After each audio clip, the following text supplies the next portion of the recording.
এই পৃথিবীতে এমন কিছু গল্প রয়েছে যেগুলো চোখে দেখা যায় না, কিন্তু হৃদয়ে অনুভব করা যায়।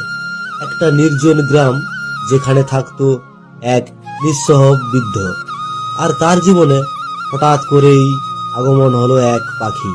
পাখিটি কোনো অসাধারণ নয়। তো বন্ধুরা, চলুন আমরা এই পাখিটি নিয়ে গল্পটি শুরু করতে চলেছি। গল্পটি হলো জাদুর পাখি।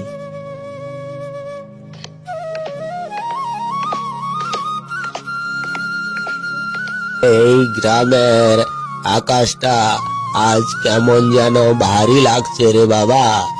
আমি এই গ্রামে 80 বছর কাটালাম, কিন্তু আজকের মতো নীরবতা কখনো দেখিনি। পাখির ডাক নেই, বাতাসের শব্দও নেই, যেন প্রকৃতি নিজেই কিছু বলতে চায়, কিন্তু ভাষা খুঁজে পাচ্ছে না।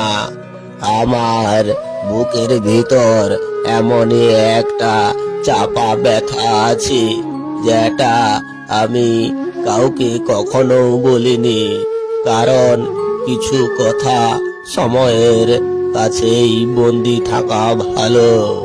কাকু, আপনি সবসময় এমন কথা বলেন কেন? আপনার কথা শুনলে মনে হয় আজই কিছু অদ্ভুত ঘটবে। আমি শহর ছেড়ে এই গ্রামে শান্তি খুঁজে এসেছি কাকু, কিন্তু আপনার চোখে যে ভয়টা দেখি তা আমাকে অকারণে অস্থির করে তোলে। আপনি যদি কিছু জানেন তো তাহলে খুলে বলুন, কারণ অজানা ভয় সবচেয়ে বেশি কষ্ট দেয়। এরপর দুইজন মানুষ ওখান থেকে হেঁটে কিছুটা পথ এগিয়ে যেতে লাগলো। হঠাৎ আকাশের দিক থেকে এক অদ্ভুত ডানার শব্দ, তারপর এক বড় পাখি আস্তে আস্তে হাজির হলেন তাদের সামনে। শান্ত গলায় তিনি বলে উঠলেন, ভয় অজানা থেকে আসে না মানুষ, ভয় আসে সেই সত্য থেকে, যেটা তোমরা মানো কিন্তু জানতে চাও না। এই গ্রাম, এই মানুষ, এই সন্ধ্যা, এই সবকিছুই আমার ডানার ছায়ায় কেঁপে উঠেছিল। আজ আমি ফিরে এসেছি, কারণ সবাই তার দেনা আদায় করতে এসেছে। এই এই পাখি কথা বলছে। আমি কি স্বপ্ন দেখছি না সত্যি?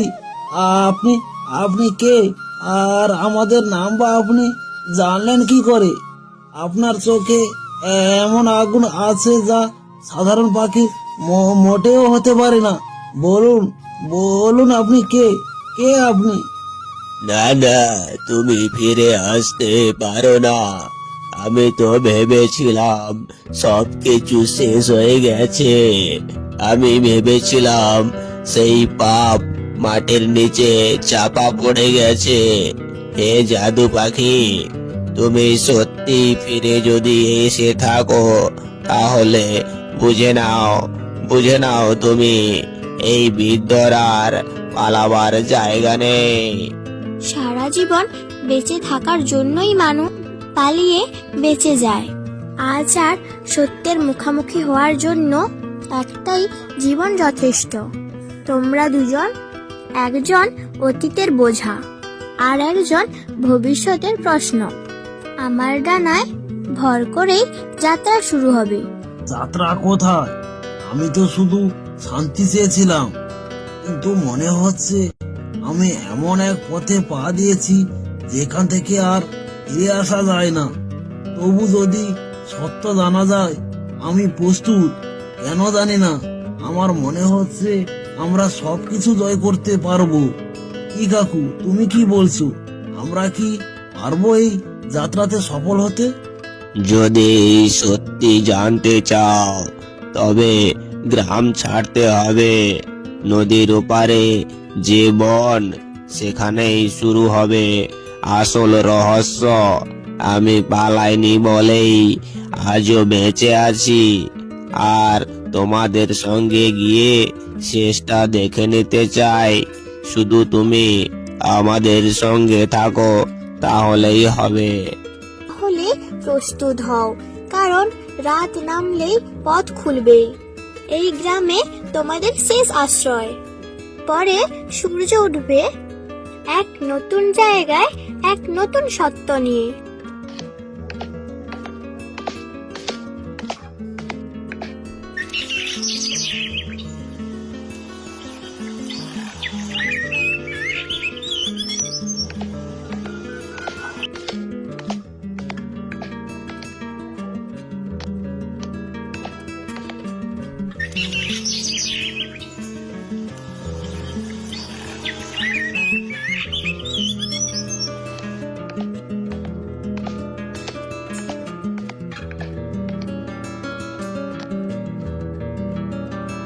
এই নদীর শব্দটা কেমন যেন আজ আলাদা আলাদা লাগছে। দিনের বেলা কতবার এসেছি এখানে, কিন্তু